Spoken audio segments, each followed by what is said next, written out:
اعوذ باللہ من الشیطان الرجیم بسم اللہ الرحمن الرحیم الف لام میم صاد. یہ حروف مقطعات ہیں، اور جیسا کہ میں عرض کر چکا ہوں شروع میں، ان کا حقیقی یقینی مفہوم مطلب کسی کو معلوم نہیں.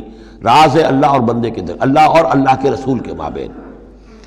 البتہ یہ نوٹ کر لیجئے یہاں چار ہیں، اس سے پہلے دو الف لام میم سورہ بقرہ سورہ آل عمران، یہاں الف لام میم صاد ہے.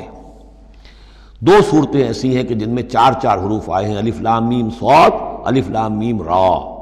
کتاب انزل الیک فلا یکن فی صدرک حرج منہ، یہ کتاب ہے محمد صلی اللہ علیہ وسلم جو آپ پر نازل کی گئی ہے، تو نہیں ہونا چاہیے آپ کے جی میں کچھ تنگی اس کی وجہ سے.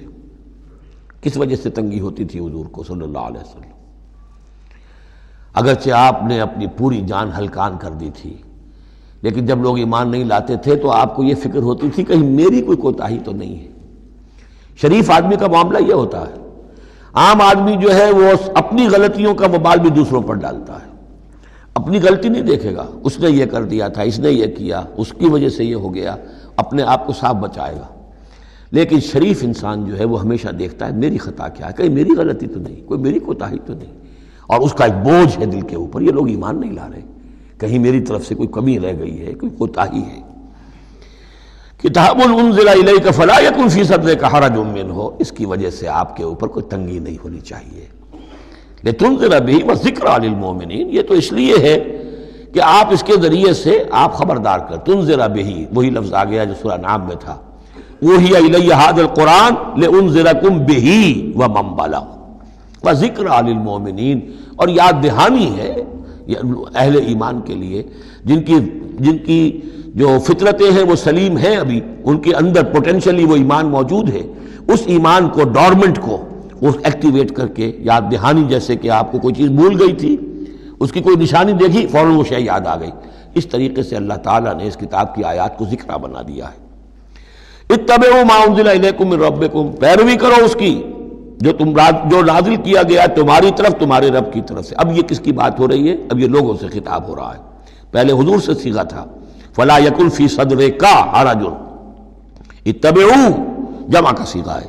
پیروی کرو اس کی جو نازل کیا گیا تمہاری طرف تمہارے رب کی طرف سے. ولا تتبعوا من دونہ اولیاء، اور مت پیروی کرو اس کے سوا کچھ اور کو اپنے اولیاء بنا کر، کچھ اور کو اپنے ند اور ضد بنا کر ان کی پیروی نہ کرو. قلیلا ما تذکرون، کم ہی ہے جو نصیحت تم حاصل کرتے ہو. یہ نوٹ کر لیجئے کہ یہ سورہ اعراف اس اعتبار سے تو قرآن مجید کی سب سے بڑی مکی سورت ہے کہ یہ 24 رکوعوں پر مشتمل ہے اور 206 آیات ہیں. 24 رکوع، مکی سورت کوئی اتنی نہیں ہے. اور دوسری جیسے کہ مدنیات میں سب سے بڑی سورہ بقرہ ہے، 40 رکوعوں پر مشتمل. لیکن تعداد آیات میں ایک اور سورت ہے مکی جو اس سے بڑھ گئی ہے، 227 آیات ہے سورہ شعراء کی. لیکن سورہ شعراء میں آیات چھوٹی چھوٹی ہیں، تعداد زیادہ ہے، رکوع اس کے کل 11 ہیں. مصحف میں 14 صفحات میں سورہ شعراء آ جاتی ہے، جبکہ یہ 34 صفحات میں ہے. تو سب سے بڑی مکی سورت یہ ہے. وَكَم مِّن قَرْيَةٍ أَهْلَكْنَاهَا، جیسا کہ میں نے کہا تھا ایام اللہ وَذَكِّرْهُمْ بِأَيَّامِ اللَّهِ، یہ اس سورہ مبارکہ کا اہم عمود ہے، لہذا شروع ہی میں اب اس کا تذکرہ ہو رہا ہے. وَكَم مِّن قَرْيَةٍ أَهْلَكْنَاهَا، کتنی بستیاں ایسی ہیں جنہیں ہم نے ہلاک کیا. یہ قوم نوح، قوم ہود، قوم صالح، قوم شعیب، یا عمورہ اور صدوم کی بستیاں. کم من قریۃ اہلکناها فجاءها باسنا، تو ان پر آ پڑا ہمارا عذاب، بیاتن، یا تو رات کے وقت جبکہ وہ رات گزار رہے تھے، او ہم قائلون، یا جبکہ وہ دوپہر کے وقت قیلولہ کر رہے تھے. فما کان دعواہم جاءہم باسنا، تو پھر ان کی چیخ پکار اس کے سوا کچھ نہیں تھی جب وہ عذاب آ پڑا، الا ان قالوا انا كنا ظالمین، کہ ہائے ہماری شامت، ہم ہی ظالم تھے، ہم نے ہی اپنے اوپر ظلم ڈھایا ہے. واقعتاً ہمارے رسولوں نے تو ہماری آنکھیں کھولنے کی کوشش کی تھی. فَلَنَسْأَلَنَّ الَّذِينَ أُرْسِلَ إِلَيْهِمْ وَلَنَسْأَلَنَّ الْمُرْسَلِينَ، اور ہم لازماً پوچھ کر رہیں گے ان سے بھی جن کی طرف ہم نے رسولوں کو بھیجا، اور لازماً پوچھ کر رہیں گے رسولوں سے بھی. یہ بھی فلسفہ رسالت کا بہت اہم جو ہے موضوع ہے جو اس ایک آیت میں آیا ہے، اور بڑے زور شور کے ساتھ آیا ہے، بڑی جلالی شان کے ساتھ آیا ہے. دیکھیے اللہ رسول بھیجتا ہے کسی قوم کو خبردار کرنے کے لیے. اب اس پر ایک بڑی بھاری ذمہ داری آ گئی. اگر وہ کوتاہی کرے تو قوم سے پہلے اس کی پکڑ ہو جائے گی. سمجھ لیجیے اس بات کو. الرب رب وَإِن تنزل والعبد عبد وَإِن ترقى. یہ ایسے ہی ہے جیسے آپ نے کسی کو پیغام دیا اپنے کسی دوست کے لیے کہ بھائی ذرا پیغام وہاں پہنچا دینا، یہ کام کل شام تک وہ ضرور کر دیں ورنہ میرا بڑا نقصان ہو جائے گا. تو وہ کام انہوں نے نہیں کیا، آپ کا نقصان ہو گیا. آپ غصے میں بھرے ہوئے آگ بگولا بنے ہوئے گئے اور آپ اس سے لڑے اپنے دوست سے کہ میں نے تمہیں پیغام بھیجا تھا، تم نے میرا کام نہیں کیا، میرا نقصان ہو گیا. اگر وہ کہہ دے بھائی مجھے تو آپ کا پیغام پہنچا ہی نہیں، کیا کریں گے آپ؟ وہ سارے جھاگ کی طرح غصہ آپ کا بیٹھ جائے گا کہ نہیں؟ اب غصہ کس پہ آئے گا؟ اس پیغامبر پر آئے گا. اب آپ جا کر اس کا گریبان پکڑیں گے. اللہ کے بندے تجھے میں نے یہ ذمہ داری سونپی تھی، یہ پیغام اہم تھا، میرا پیغام تمہیں پہنچانا تھا، تم نے نہیں پہنچایا، میرا نقصان ہو گیا، اب اس کی تلافی تم کرو. بالکل یہی معاملہ ہے اللہ، رسول اور قوم یا انسان. اللہ نے پیغامبر بنا کر بھیجا رسول کو. خدا نہ خواستہ بالفرض اس پیغام کے پہنچانے میں کوتاہی ہو جائے تو پہلا مجرم رسول ہے. ہاں وہ پہنچا دے تو وہ کیسا اے اللہ میں نے پہنچا دیا تھا، اب یہ ذمہ دار ہے. Now they are responsible. تو یہ جان لیجئے کہ یہ محاسبہ ہونا ہے امتوں کا بھی اور محاسبہ ہونا رسولوں کا بھی.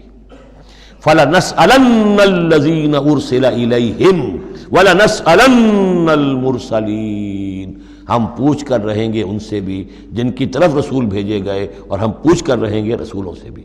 اسی کی ایک جھلک آئی تھی نا، ماذا اجبتم، کیا جواب ملا آپ لوگوں کو؟ یا عیسی ابن مریم انت قلت للناس اتخذونی وامی الہین من دون اللہ. کیا تم نے کہا تھا لوگوں سے، اپنی امت سے، اپنی قوم سے کہ مجھے اور میری ماں کو بھی الہ بنا لینا؟ اب اس کے لیے میں چاہتا ہوں کہ ایک نقشہ ذہن میں رکھیں آپ. جب 23 برس کی محنت شاقہ کے نتیجے میں حضور نے اتمام حجت کر دیا، دین کا غلبہ ہو گیا، سن 10 ہجری ہے، حج کے دن ہے، حضور خطبہ دے رہے ہیں. آپ نے اپنے خطبہ حجۃ الوداع کا اختتام فرمایا سوال سے، الا هل بلغت، لوگوں میں نے پہنچا دیا کہ نہیں؟ اور پورے مجمع نے جواب دیا، انا نشهد انك قد بلغت ونصحت واديت. اور ایک روایت میں آتا ہے انا نشهد انك قد بلغت الرسالة واديت الامانة ونصحت الامة وكشفت الغمة. ہاں حضور ہم گواہ ہیں، آپ نے امانت کا حق ادا کر دیا. یہ قرآن امانت تھی اللہ کی آپ کے پاس، آپ نے ہمیں پہنچا دیا. رسالت کا حق ادا کر دیا، ہماری خیرخواہی کا حق ادا کر دیا. آپ نے گمراہی کے اور ضلالت کے اندھیاریوں کے پردہ چاک کر دیا. کشفت الغمۃ. 3 دفعہ سوال کیا، 3 دفعہ جواب لیا، پھر 3 دفعہ انگلی سے انگشت شہادت سے آسمان کی طرف، پھر لوگوں کی طرف اشارہ کیا، اللہم اشہد اللہم اشہد اللہم اشہد. اللہ تو بھی گواہ ہے، یہ مان رہے ہیں کہ میں نے تیری پیغام انہیں پہنچا دیا. اور پھر فرمایا فَلْيُبَلِّغِ الشَّاهِدُ الْغَائِبَ. اب پہنچائیں وہ جو یہاں ہیں ان کو جو یہاں نہیں ہیں. میرے کندھے سے اتر کر یہ بوجھ اب تمہارے کندھوں پر آ گیا. میں رسول صرف تمہارے لیے ہوتا تو بات آج پوری ہو گئی تھی. میں تو رسول ہوں تمام انسانوں کے لیے جو قیامت تک آئیں گے. اب ان تک اس کی تبلیغ اور ابلاغ، اس کا پہنچانا تمہارے ذمہ.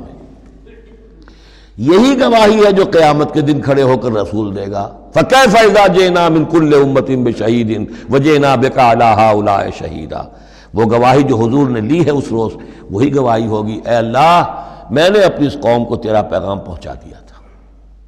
اب یہ ذمہ دار ہیں، یہ جواب دیں. They can't plead ignorance. یہ نہیں کہہ سکتا کہ ہمیں پتہ نہیں تھا، ہمیں بتایا نہیں گیا، معاملہ ان پر کھول دیا گیا تھا. تو یہ آیت بڑی اہم ہے. فَلَنَسْأَلَنَّ الَّذِينَ أُرْسِلَ إِلَيْهِمْ وَلَنَسْأَلَنَّ الْمُرْسَلِينَ. ہم لازماً پوچھ کر رہیں گے ان سے بھی جن کی طرف رسولوں کو بھیجا گیا، اور ان سے بھی جنہیں رسول بنا کر بھیجا گیا. وَلَنَقُصَّنَّ عَلَيْهِمْ بِعِلْمٍ وَمَا كُنَّا غَائِبِينَ. اور پھر جو کچھ ہم ان کے سامنے احوال بیان کریں گے وہ علم کی بنیاد پر کریں گے. ہم کہیں غائب تو نہیں تھے. جب جو کچھ ہو رہا تھا، جو کچھ محمد کر رہے تھے اور صحابہ کر رہے تھے ان کے، وہ بھی ہم دیکھ رہے تھے. اور جو کچھ ابو جہل اور ابو لہب کر رہے تھے وہ بھی ہم دیکھ رہے تھے. ماں کو نہ غائبین، ہم کہیں غائب تو نہیں تھے، ہاں تمہاری نگاہوں سے اوجل تھے، ہوا معکم انا معکم، تم وہ تو تمہارے ساتھ ہی ہے جہاں تم ہو، تو ہم تو خود جو ہے، تم خود گواہ ہے، ہر صورتحال جو ہے وہ ہمارے سامنے ہے۔ صدق اللہ العظیم۔